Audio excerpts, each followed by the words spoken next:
Muito boa noite, muito bem-vindas e bem-vindos a mais uma edição do ESA ao vivo. Hoje conversaremos sobre as perspectivas tributárias pós-Covid com os professores Heleno Torres, Elcio Ronda e Luiz Cláudio Alemã.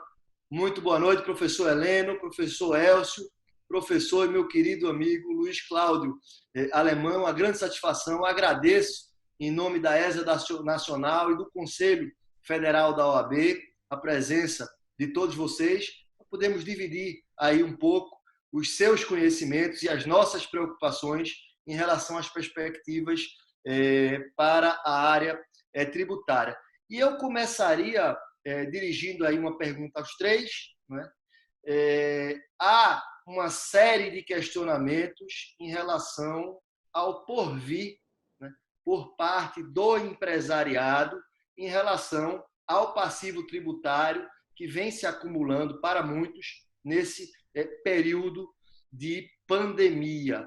Vários empresários, né, o governo já sinalizou medidas efetivas para os microempresários, mas os médios e os grandes empresários ainda carecem de uma sinalização mais concreta do governo.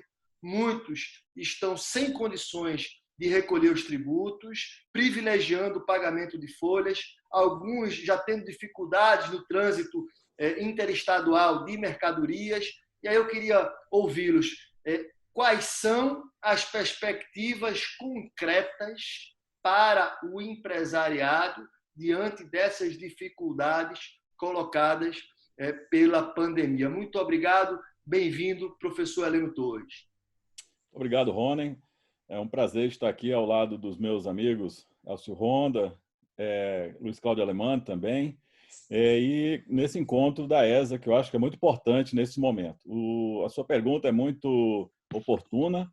Nós vínhamos a partir de ou tentando sair de uma crise econômica, não é? Iniciando uma fase de reformas no Brasil. A reforma tributária estava posta.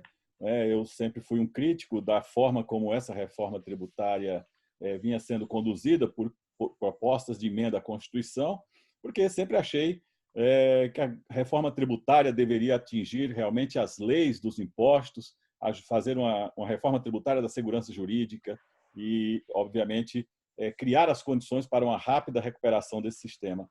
Qual a surpresa? Então, chega essa crise do coronavírus e nos impõe aí uma série de dificuldades. A primeira delas, realmente, é a necessidade de socorrer aqueles mais carentes, né? Aquelas pessoas com menor capacidade econômica, que de fato é o que está acontecendo no momento. Não é? Também temos uma situação emergencial pela queda de arrecadação de estados e municípios e, portanto, a necessidade de recuperação destes, né? E hoje mesmo está sendo votado na Câmara o orçamento de emergência, né? Esse orçamento de guerra de que se fala, no seu turno de volta da aprovação do Senado em 2 turnos, né? Então, se não houver mudanças hoje, de fato, teremos aí a aprovação definitiva desse orçamento. Bom, para simplificar, é um custo somente até o momento de 700 bilhões de reais. Então, alguém pagará essa conta. Logicamente, soma-se este déficit, que hoje já está na ordem de 5% do PIB, de recuo do PIB, né, de crescimento econômico, que estaríamos projetando de 1,6%, passaremos mais ou menos 3% negativo. É muito sério, nós teremos aí um carregamento na dívida pública muito relevante, e isso virará, Rony, um imposto para gerações futuras. Teremos que pagar essa conta, né? Agora, as medidas que chegaram em matéria tributária para este momento de crise foram muito tímidas. Só que elas devem vir acompanhadas daquelas que, obviamente, serão necessárias para a segunda etapa, que é a etapa de recuperação das empresas. Estas empresas que hoje estão em dificuldades, obviamente, essas dificuldades só vai ser aprofundada ao longo dos próximos meses, né? E, consequentemente, medidas tributárias precisarão ser aprofundadas. Ora, o que veio até agora foi muito tímido. Foram basicamente questões relacionadas a obrigações acessórias, com certidões negativas de débitos, ou mesmo de de forma tímida, inclusive em alguns tributos federais apenas, a prorrogação de prazo, né, numa espécie de moratória aí, em poucos meses para parcela desses contribuintes. Mas veja bem, em matéria de imposto sobre serviços ou de ICMS, não houve nenhuma suspensão, de IPTU, nenhuma suspensão. Então, óbvio que isso gera uma sobrecarga de custos sobre esses empresários e, obviamente, tanto para o momento da principal emergência, né, como o seguinte, da recuperação, ainda teremos que construir as condições de uma recuperação. Nós temos os exemplos de 2008, da crise de 2008, quando nós vimos ali o caso da Grécia, da Espanha em recuperação econômica.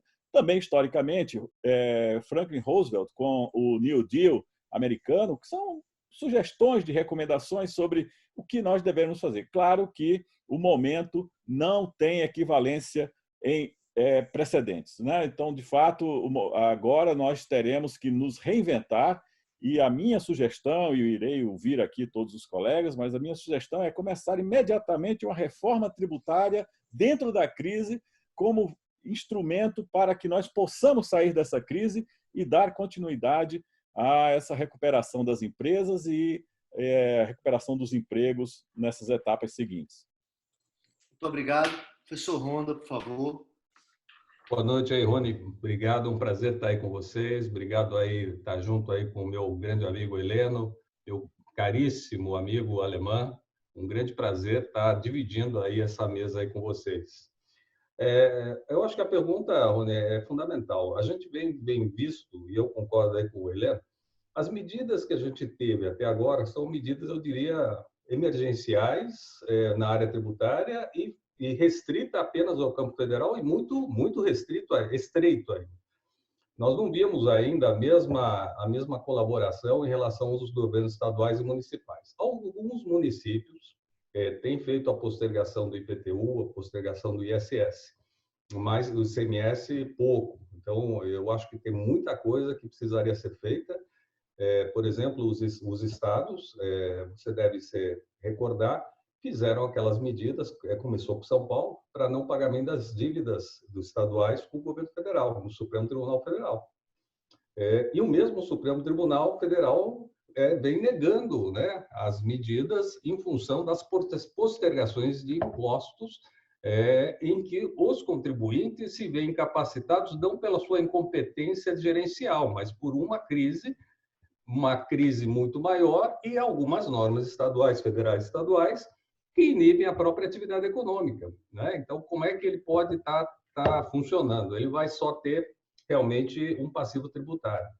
Mas eu acho que o mais importante, nessa linha também do depois, eu acho que as medidas emergenciais, a Fiesp já pediu algumas em relação ao governo federal, teve atendidas, né? Prazo de postergação de recolhimentos, pedimos mais amplo, saiu só PIS, COFINS e INSS, pedimos estadual até no campo judicial, né? Não tivemos sucesso aqui no Tribunal de Justiça, e estamos pedindo também dentro do município.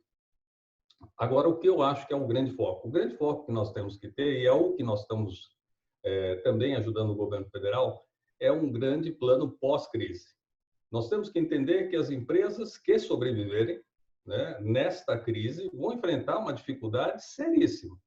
Se eu fizer uma postergação de recolhimento de tributos agora, esse diferimento de tributo, essa suspensão para um momento subsequente, vai ser pago em algum momento subsequente.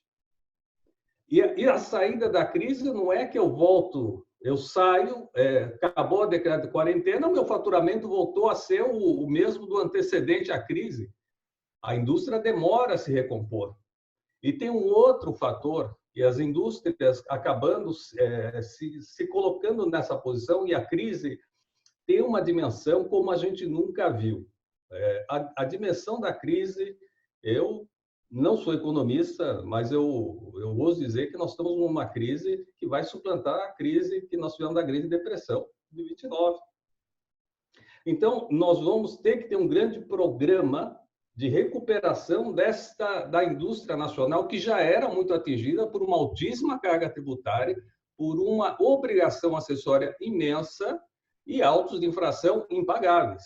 Isso tem que ser reposto. Então, um programa que tenha que vir logo após a crise para recompor esse passivo tributário. E ali, Rony, assim, nós estamos fazendo algumas sugestões. Por exemplo, eu tenho prejuízo fiscal. Prejuízo fiscal que hoje tem limitação de utilização. Só pode utilizar para compensar imposto de renda e contribuição social. Agora, é meu direito. Por que eu não posso agora, no momento de crise, utilizar, ao invés de fazer o diferimento, utilizar como pagamento de compensação, assim como os créditos, assim como os precatórios?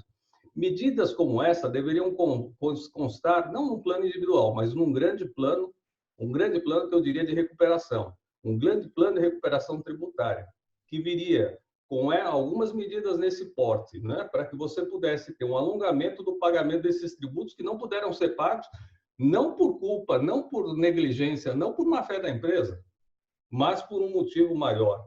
E mais, utilizando essas figuras de créditos que hoje tem a empresa tem o direito de crédito. Nos estados, quantos créditos acumulados de CMS saldo-credores nós temos? E os governos estaduais não fazem a liberação, fazem a restrição dessa liberação. Agora, isso é um crédito que está lá, é um ativo que está lá. Então, questões como essa, eu acho que devem ser colocadas. Nós estamos aí, pela federação, preparando um programa a ser apresentado para o governo, assim como o governo apresentou um programa, o ProBrasil, né, de tentar alavancar a economia com infraestrutura, mas no campo tributário, eu creio que sem muitas questões constitucionais, nós podemos fazer um grande programa e nós vamos precisar, as indústrias vão precisar, e temos que entender que se a indústria nacional, a indústria local, for muito, severamente atingida, temos que pensar que a China já saiu da crise. Os produtos chineses vão estar entrando com mais força que entravam. Hoje, a barreira da própria alta do dólar impede já o impeditivo econômico, mas nada impede que, havendo um destroçamento da indústria nacional, nós temos que pensar em que produtos estrangeiros poderão estar, aí sim, aniquilando definitivamente o produto nacional. Meu querido amigo Luiz Cláudio Alemã. O meu amigo Rony, doutor Honda, professor Heleno, que honra estar aqui ao lado dos senhores. Vou ser bem rápido, que eu gostaria muito de continuar ouvindo o professor Heleno e o professor Honda, viu, Rony? Mas vou pegar esse gancho aí do Honda. Você imagina o Brasil com a sua indústria sucateada, de repente se vê obrigado a importar porque não tem como produzir internamente com esse dólar alto. Aí nós vamos, então, correr para poder salvar a indústria. Como o doutor Honda disse, isso leva tempo. A economia não é como comer uma ostra e ter um desarranjo.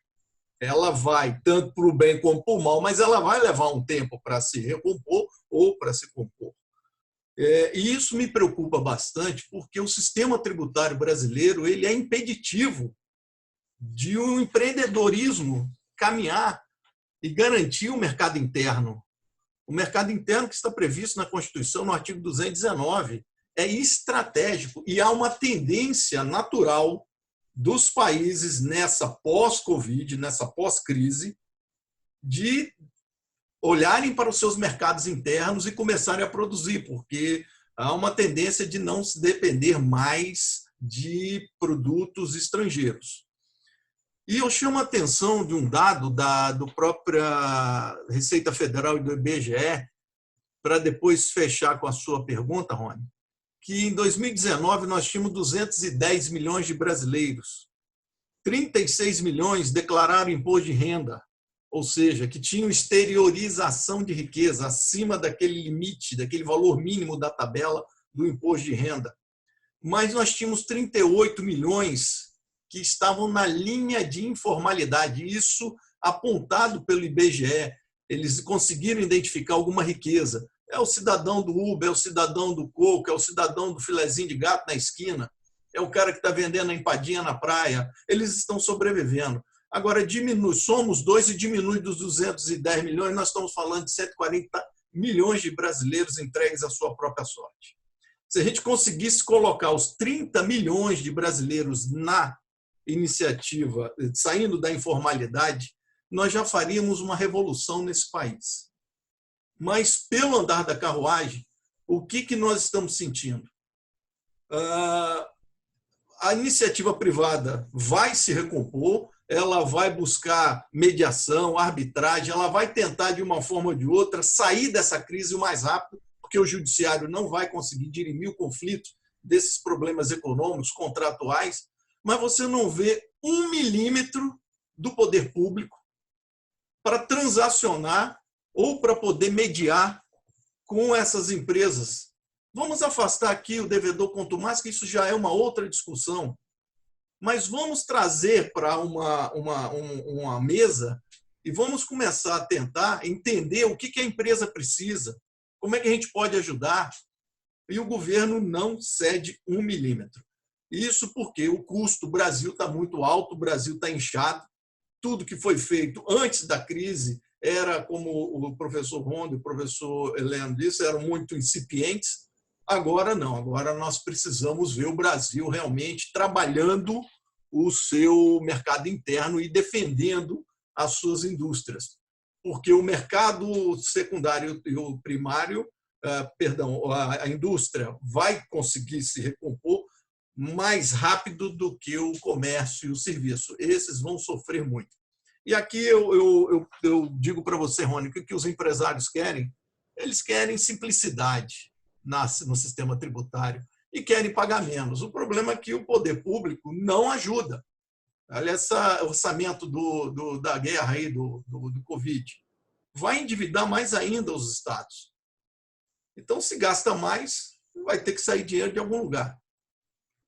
Voltando só para encerrar essa primeira fase, eu chamo a atenção do Dr. Honda e do professor Heleno, e se esse sistema tributário que nós temos hoje ele precisa ser revisto, se Alfredo Augusto Beck estivesse vivo hoje, ele que escreveu o Carnaval Tributário, os mais antigos lembram, talvez a turma mais nova de tributarista não conheça o livro Carnaval Tributário de Alfredo Augusto Beck, certamente ele olhando para essa realidade nossa hoje, com esse sistema tributário, ele faria uma nova versão do livro Carnaval Tributário. Certamente ele faria Funk Proibidão Tributário com prefácio de Jojo Todinho.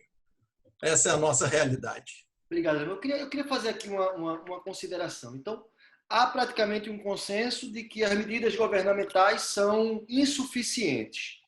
E eu tenho conversado muito, sobretudo com juros privatistas, que admitem, como o Dr. Honda falou, né, que nós vivemos tempos sem precedentes, tá? Históricos. E eu, conversando com juristas, porque o direito privado, como todos sabem, é extremamente restritivo nas hipóteses de revisão dos negócios jurídicos. Então, Zé Roberto Castro Neves começa, e dentre outros, começam a admitir, pelas circunstâncias extraordinárias, uma jurisprudência de exceção, ou seja, revisões que tradicionalmente jamais haviam sido pensadas, tá? Que deixam de considerar muitas vezes a base objetiva do negócio e passa a considerar as particularidades subjetivas, a condição pessoal do sujeito, começa a se falar em um dever de renegociação, que é algo de todo inusitado. Alguns ministros, inclusive o ministro Navarro, disse: eu estou com medo do que aconteça com o judiciário, o que está acontecendo no sistema de saúde, uma profusão de demandas, enfim. A pergunta que eu faço é a seguinte: diante da inércia do governo e diante dessa perspectiva de um protagonismo crescente do judiciário em matéria tributária, preenchidas determinados requisitos, seria possível, seria viável a obtenção da tutela jurisdicional para um diferimento desse pagamento tributário ou mesmo para a mitigação dessas obrigações acessórias? Eu queria começar ouvindo o professor Heleno Torres. O grande problema com o passivo tributário brasileiro, né? O fisco, lamentavelmente, tem aí um acúmulo de processos gigante no Poder Judiciário. Somam algo em torno de 3 trilhões de passivo tributário na União, que certamente vai aumentar agora, né, com mais dívida ativa, e também nos estados e municípios, algo em torno de 2 trilhões, que totalizam 5 trilhões de reais que estão em processos judiciais. Isso mostra o grau de judicialização brasileiro, né? E, ao mesmo tempo, a baixíssima tramitação desses processos. Basta ver que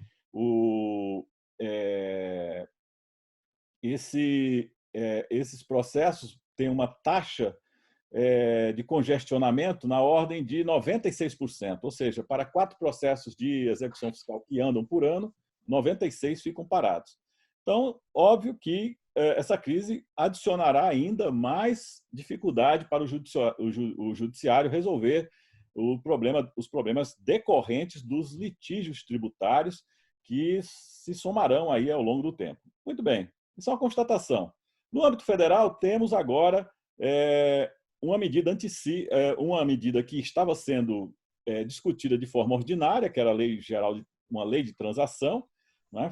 Foi inaugurada por uma medida provisória a partir ali da própria iniciativa do agora ministro, né, José Levi do Amaral, mas na época procurador-geral da Fazenda Nacional, e que chega em boa hora, né? Eu passei 15 anos defendendo essa medida, estou muito satisfeito com a sua chegada neste momento de medida anticíclica. Como também em 2015, quando tivemos aquela gravíssima crise também, nós tivemos ali a condição de realizar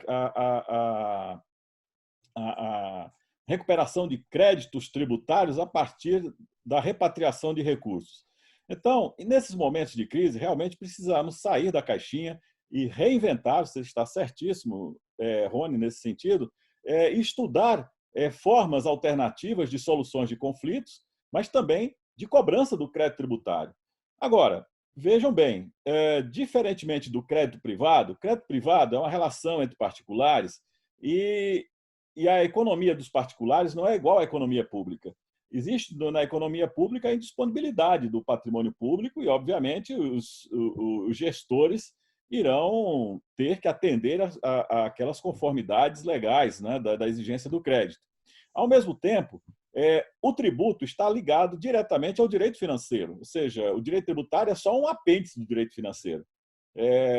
Ao lado do direito tributário está a dívida pública, está o orçamento público, a despesa pública, e tudo isso, e logicamente, sairão estados, municípios e União dessa crise muito abalados, né? Nós temos aí, hoje já, a crise é severa, a discussão a União pode emitir moeda, deve emitir moeda num momento como esse, né? O próprio Henrique Meirelles, aqui em São Paulo, tem defendido essa tese, além de outros economistas. Ao mesmo tempo, nós temos um crescimento da dívida pública e, logicamente, os estados e municípios que não podem emitir moeda e não podem criar dívida pública, como é que eles fazem? Eles têm que se socorrer com a União. E, por isso, veio aí recentemente esse plano Mansueto e tudo mais. Tudo isso é despesa pública e essa despesa só pode ser superada com impostos. Veja bem, nós não temos a menor condição de vender ilusão para as pessoas. A crise é muito séria. Ela se agravará. Esta crise irá até o final de 2021. Não haverá vacina antes de agosto ou outubro de 2021 confiável. Pode haver aí um arremedo de vacina, mas nada confiável. Todos os grandes cientistas do mundo projetam para 18 meses a partir de março. Então, entendam bem, essa crise, por mais que alguns setores se recuperem, não será a totalidade da economia. Não serão todos os serviços, não serão todos os comércios e, obviamente, não serão todos os segmentos industriais, porque a indústria depende do comércio e do serviço. Então, nesse sentido, e ainda temos um agravante que é um governo brigando com a China, que é o nosso principal consumidor de commodities. Então, nós teremos ainda um problema que pode se agravar ainda mais se nós não tivermos aonde desaguar a enorme quantidade de produtos agrícolas que estamos produzindo nesse momento, não é? Porque, obviamente, o mundo não vai conseguir consumir tudo de uma vez. Todos esses problemas mostram o quê? Que se o nosso carro-chefe da economia, que é a agroindústria, não irá arrecadar impostos indiretos e diretos, e também teremos dificuldades nessa recuperação, é lógico que os orçamentos de estados, municípios e União terão muita dificuldade em criar isenções, benefícios e etc. A Receita não será como no passado, cria uma isenção para carro 1.0 e está resolvido. Não é assim. Agora a coisa será muito mais complexa.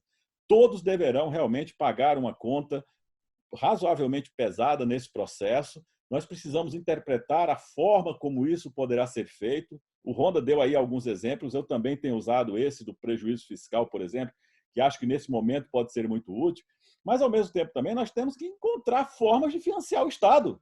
Ou seja, vocês vão lembrar da Grécia na crise de 2008. Né? Chegou um momento que a Grécia teve que realmente fazer cortes absurdos dentro do Estado e da economia privada para conseguir superar aquele momento. E, graças a Deus, está aí bem, tem se recuperado muito bem.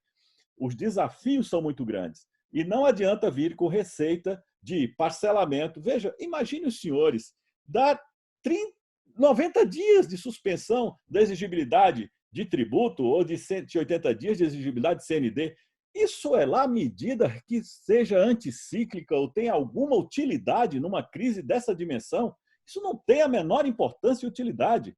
Nós precisaremos agora construir as condições para a recuperação das empresas, mas com médio e longo prazo, porque efetivamente até 30 de junho as empresas não terão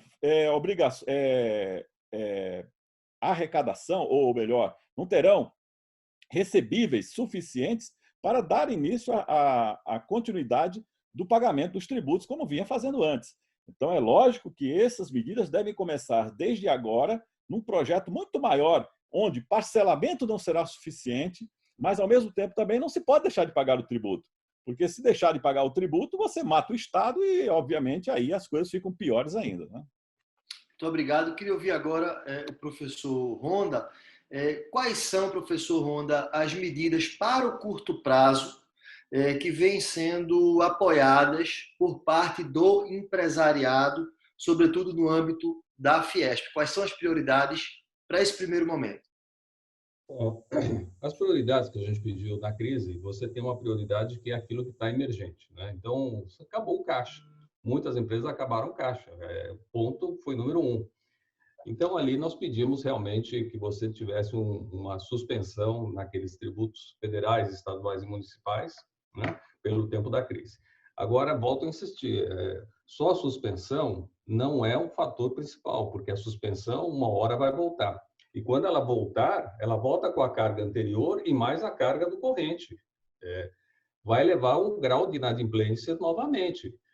Se você não tiver uma política ali de estrutura que você possa fazer com que essa empresa tenha condição de sobreviver, ela não vai ter certidão negativa após o prazo que você deu de diferimento de suspensão. E aí você está acabado. Por exemplo, nós tivemos agora essa medida recente da medida provisória da concessão do crédito, há uma barreira intransponível ali, que é a certidão negativa da Previdência. Isso é um dispositivo constitucional que exige a certidão negativa da Previdência para obtenção.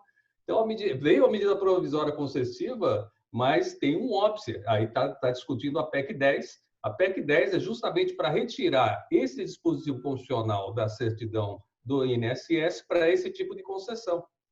Agora, isso é estrutural. Então, a forma que nós fizemos agora da emergência, nós temos que pensar para frente, nós temos que pensar o pós-crise. Eu acho isso até mais importante agora, porque agora está todo mundo se defendendo. Quem não está suspendendo, o cara está entrando no judiciário, né, conseguindo algumas medidas judiciais liminares, mas tudo isso vai voltar uma determinada época. E no mundo que você está altamente tributário, que é regulado, que tudo depende, você não precisa ter o melhor patrimônio, o maior patrimônio e a melhor indústria do mundo. Se não tiver um documentozinho que se chama certidão positiva com efeito negativo, e olha, você pode dar todas as razões, mas se não tiver, você não faz muitos negócios. Então, enquanto não tivermos algumas travas em relação a isso, se a gente não pensar nesse outro formato pós-crise, pensarmos num programa mais estrutural, não é um programa pontual. pontual é o que foi feito até agora. Então, a PGFN deu suspensão desses 90 dias, né? Deu não protesto de dívida, não execução. É emergencial, mas não é estrutural. E depois? Depois nós vamos ver a nossa vida daqueles que sobreviver. E volto a insistir, nós temos um outro grande concorrente que vão ser produtos importados. Então, nós vamos pegar um destroçamento muito superior que as outras crises que nós tivemos. Nós tivemos crise financeira, nós tivemos crise, mas esta crise é uma crise que o Heleno colocou, a gente não sabe o final dela ainda. E a extensão dela será de uma magnitude muito grande, isso tem que ser levado muito a sério. Então, por isso que nós estamos agora pedindo ao governo essas outras medidas, assim como o governo fez o plano Pro-Brasil para a infraestrutura, e como está pensando em fazer um modelo também nesse ponto, tem que pensar no campo tributário. A gente tem que pensar numa modelagem, nós temos que simplificar naquilo que a gente puder fazer rapidamente, nós temos que fazer. Porque o que nós não podemos fazer é pensar em aumento de carga tributária, como alguns projetos que eu vejo estapafúrdios, no sentido de prover caixa para a crise. Isso não dá, dentro de uma carga tributária que a gente já tem. Então, nós temos que pensar numa conjuntura maior. Se não pensarmos nisso, a indústria nacional, que já veio sofrendo muito, te digo que vai sofrer com muita intensidade. Eu queria só complementar a pergunta, doutor Honda. A Fiesp é a maior organização, né, de empresários do país, tem uma interlocução privilegiadíssima com o governo. Eu perguntaria, qual é a sinalização do governo em relação a esses pleitos até agora? O governo está vivendo uma crise por dia, né? Se você perguntasse há algum tempo atrás, eu diria que estava bem, né? Aí começam a acontecer algumas crises, né, que tiram o foco da prioridade, né, dentro do projeto também do próprio governo, né? Bom, mas dentro de uma normalidade, o governo, a gente tem colocado algumas sugestões, o governo está bem aceito essas sugestões, sabe? Vamos acabar esse programa que eu te falei, nós vamos estar apresentando. O presidente Paulo Scaff está finalizando. O presidente Paulo Scaff, inclusive, fez um documento, não tem uma ligatária tributária, mas é um grande plano em relação ao fim da quarentena, né? Vários programas que está sendo, inclusive, foi muito elogiado até no Brasil e no exterior. E assim, na área tributária, nós vamos fazer algumas propostas também. E nós precisamos pensar muito rapidamente. E aí você fez uma pergunta que é excelente. É o judiciário que vai ter que ser o fiel da balança disso? Eu entendo que não. Ali nós temos a independência dos poderes. Os poderes têm que fazer aquilo que lhes são outorgados. O judiciário está sendo até muito ativista em muitos casos, e não deveria ser. Não deveria ser o papel dele, mas está sendo ativista pela inércia dos outros poderes que deveriam estar fazendo aquilo que nós estamos dizendo que é a realidade que o Brasil está vivendo. O que nós estamos dizendo é aquilo que o Brasil está vivendo, que os empresários estão vivendo. Nós estamos vendo isso, né? Não é vendo em um gabinete, é vendo no dia a dia. Professor Alemã. Pois não, doutor Rony. O governo vai ter que sentar, doutor Rony. O governo vai ter que rever tudo. Isso... Primeiro tem que entender que nós estamos numa pandemia. E crise com pandemia, crise política em pandemia não ajuda. Pior ainda, populismo e pandemia. Isso também não ajuda. Nós temos que rever tudo que está aí. Essa crise pegou todo mundo de surpresa. O que vinha sendo feito não presta para agora ou para depois. Nós temos aí um protagonismo do judiciário, mas o judiciário vai ter que rever muita coisa também, a sua posição perante essa crise. Por exemplo, nós temos muitos depósitos judiciais. Por que não permitem que os empresários levantem esses depósitos com uma garantia, com um custo menor? Vamos ter que rever muita coisa. O tradicionalismo não pode mais continuar diante do que nós estamos vivendo. O doutor Heleno falou uma situação interessante. Lá no Superior Tribunal de Justiça, 30% dos recursos que lá estão é o cidadão contra o cidadão, o resto é o cidadão contra o poder do Estado. Ou é o Estado brigando com o cidadão, ou é o cidadão brigando contra o Estado. E é isso que está abarrotando o Poder Judiciário. Quando o Judiciário está sobrecarregado, quando você vai fazer o estudo, você vai verificar que os grandes litigantes é o próprio poder público. Não quer cumprir e garantir o direito do cidadão. É mais fácil postergar e jogar para frente. E isso tem reflexo em matéria tributária, em julgados em matéria tributária. Então, nós estamos eu espero muito que o poder público reveja essa posição tradicional. Nós vivemos um Estado fiscal bancado por um Estado social bancado por um Estado fiscal na melhor concepção do professor Casal Tanabás. Ou seja, temos que pagar para a manutenção do Estado, para garantir a nossa sociedade. Mas qual é o equilíbrio disso? Nós precisamos de empresa. O professor Amartya Sen, ele já disse que o conceito de democracia não se garante mais pelo voto em um cidadão, em um candidato. Você tem outros fatores envolvendo isso e garantindo a democracia. Um deles é a economia de mercado. Se você não tem uma economia forte, a chance de você ter uma ruptura na democracia é muito grande. E isso está acontecendo em alguns países democráticos, inclusive. Mas quem segura isso é uma sociedade onde você tem garantido direitos humanos, direitos fundamentais, cidadania, advocacia forte, atuante, mas isso tudo em função de quê?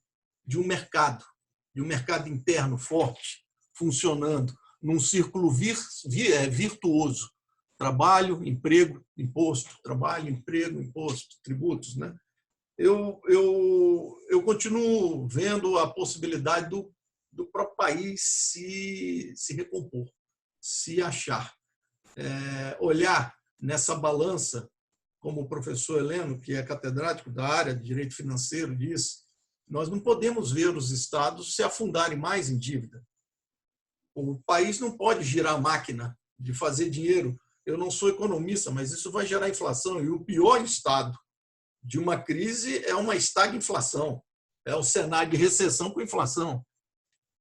E nós não sabemos para onde nós estamos caminhando. Nós precisamos ajudar e cada um fazendo a sua parte. Eu acredito que nós vamos ter que nos reinventar. O Estado vai ter que se reinventar. O país vai ter que se reinventar.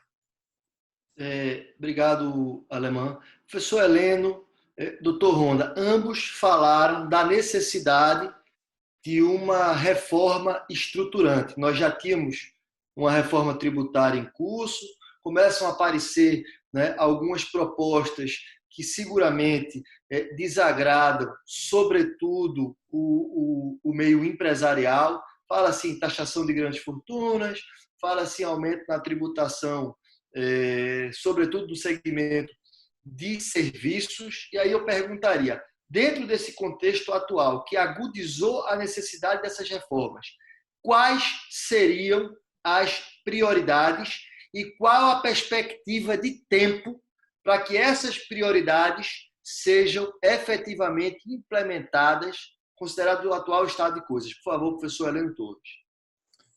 Muito bem. Eu gostaria de colocar, antes de mais nada, que realmente na Câmara e no Senado surgiram nos últimos meses, né, março, agora, abril, alguns projetos exatamente nessa linha, né, de agravamento da carga tributária sobre ricos. Ora, como se fossem os ricos os culpados pela extensão da crise do momento, né?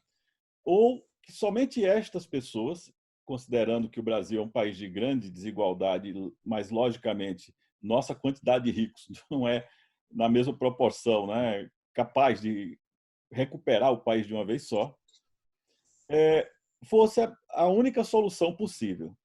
E aí aparecem pelo menos 4 projetos na Câmara de Deputados sobre o imposto sobre grandes fortunas e mais 3 projetos no Senado Federal. Não só, há também outros projetos, 2 pelo menos na Câmara de Deputados e 1 no Senado na verdade dois, porque um está integrado com o Imposto sobre Grandes Fortunas, de empréstimo compulsório sobre aqueles com grandes fortunas. Ao lado destes, projetos de tributação de dividendos.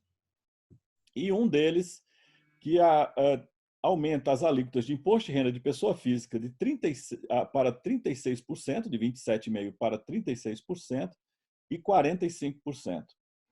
Estas são as sugestões de alguns parlamentares para, supostamente, arrecadar recursos para atender a demanda de caixa. A ilusão dos proponentes é achar que essas pessoas que serão tributadas, essa arrecadação será suficiente para tanto. Primeiro, que isso seriam arrecadações projetadas para 1º de janeiro do ano seguinte. Então, logo, não tem efeito emergencial. Segundo, obviamente, essas famílias, diante de um pandemônio, vamos imaginar que tudo isso viesse ao mesmo tempo. Grandes fortunas, dividendos, aumento da alíquota de imposto de renda e empréstimo compulsório. Tudo junto. Rony, você acha que você ficaria nesse país?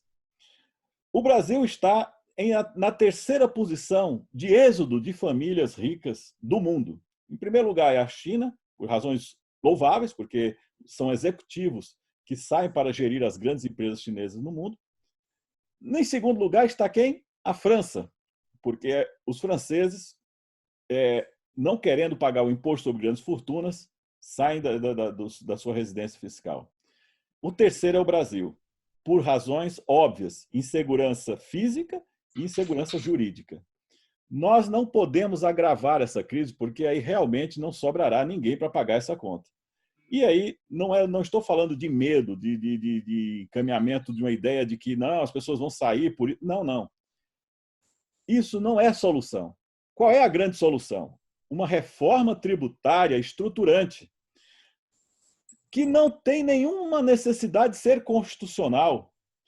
É uma reforma do ISS, do ICMS, do PIS e COFINS, do Imposto sobre a Renda de Pessoa Física e Pessoa Jurídica, para realmente realinhar e equalizar a tributação, rever alguns benefícios fiscais que são absolutamente desnecessários, há sim muitos benefícios fiscais que não deveriam estar mais em vigor, não é? Porque não atingem mais a finalidade, porque estão absolutamente desalinhados em termos de tempo, foram criados numa época do passado, hoje não tem mais serventia.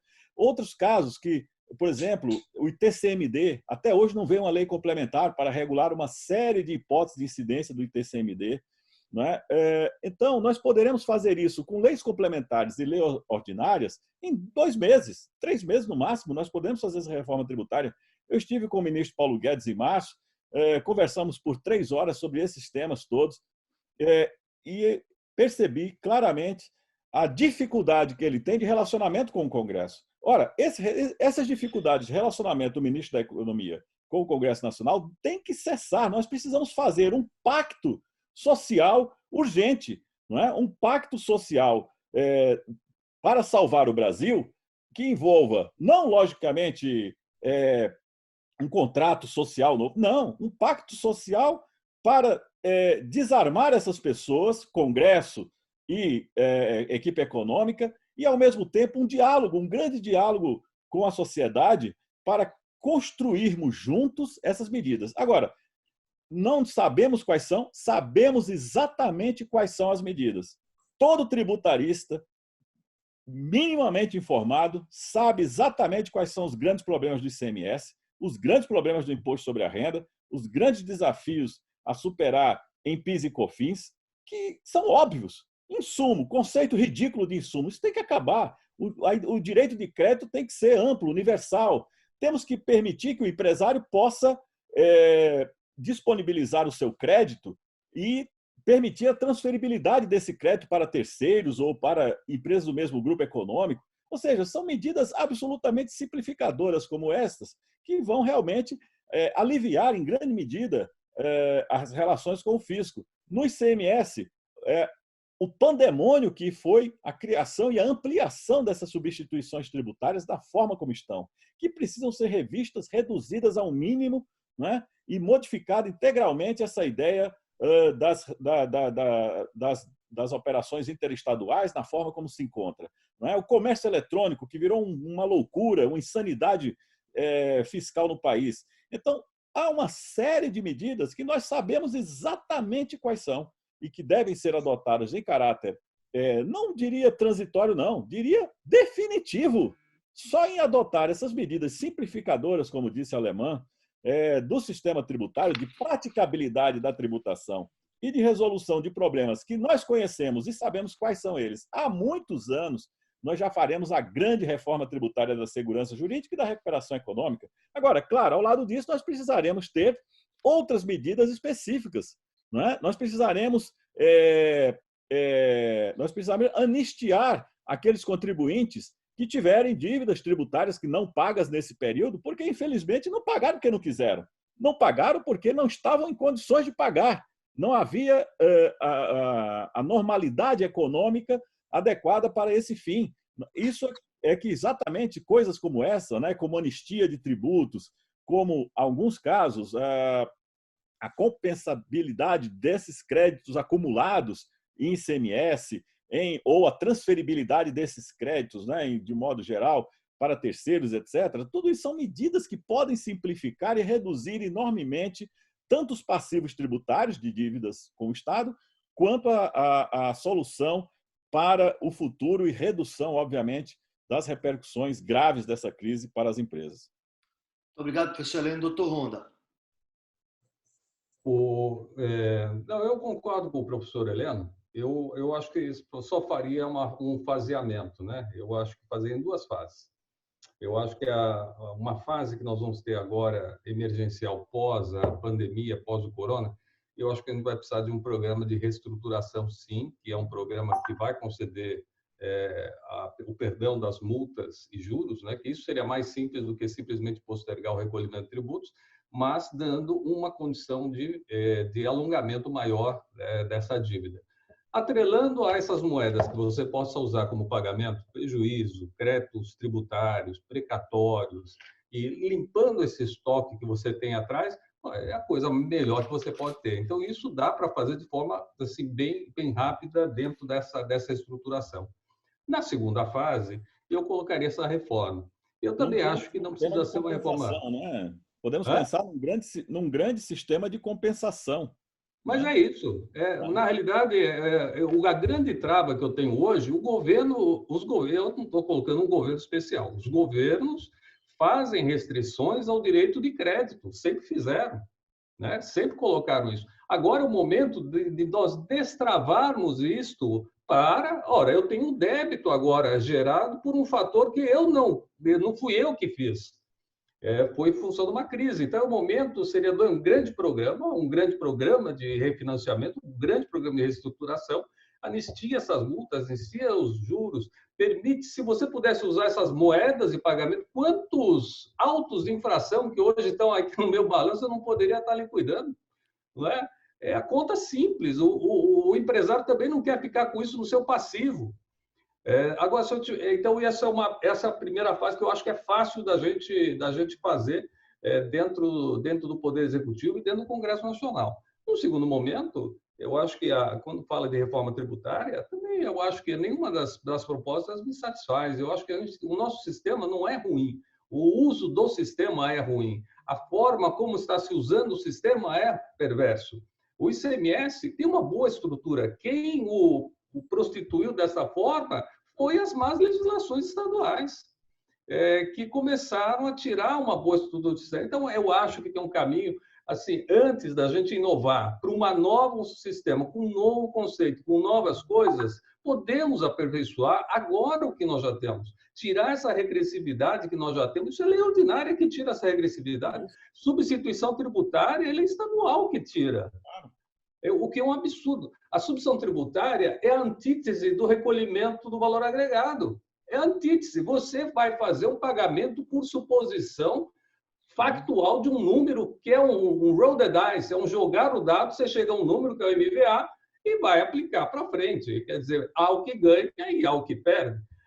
Então, isso não é o modelo do ICMS, qualquer outro tributo, mas não é o ICMS. o nosso ICMS que foi gestado.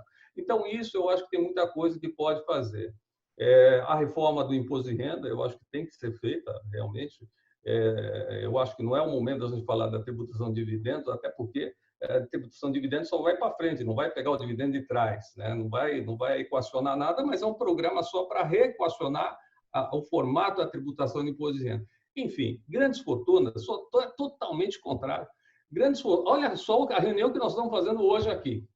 Eu em São Paulo, o Heleno em São Paulo, o Rony está em Pernambuco, o Alemão está no Espírito Santo. E assim a gente faz no mundo. Um Washington, outro Chicago, eu não preciso mais estar no Brasil para gerar meu patrimônio.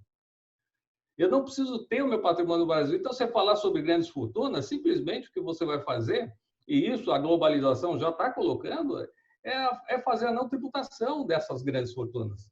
Ninguém vai fazer. Entendeu? É um retrocesso. Eu falar sobre aumento de carga tributária, porque isso é um aumento de carga, é um retrocesso. Nós temos que falar o contrário. Nós temos que criar no Brasil um ambiente de negócio. Se a gente quer que o Brasil cresça, ele só vai crescer com novos investimentos brasileiros feitos aqui ou trazendo ou tendo um ambiente favorável em que novos investimentos, novas indústrias possam aqui se colocar. E, para isso, eu não posso pensar, nunca poderia pensar em qualquer aumento de carga. Muito obrigado, professor Honda. Eu queria só me desculpar com o doutor Alemão. Nós temos aí mais 3 minutos, então o doutor Alemão já fica aqui convidado para, numa outra oportunidade, nós podermos avançar no debate. O Instagram derruba, né, depois de 1 hora do início das transmissões. Eu queria agradecer ao professor Heleno Torres, uma referência, professor da Universidade de São Paulo. Queria agradecer ao doutor Honda, diretor jurídico da Fiesp. Queria agradecer ao doutor Alemão, conselheiro federal, também uma referência no direito tributário, com grande atuação em Brasília e no estado do Espírito Santo. Dizer que foi extremamente proveitoso o nosso encontro e que eu espero revê-los muito em breve. Queria agradecer também a você que nos prestigiou com sua audiência e esperar reencontrá-los mais uma vez aqui no ESA ao Vivo. Muito obrigado, boa noite, fiquem com Deus.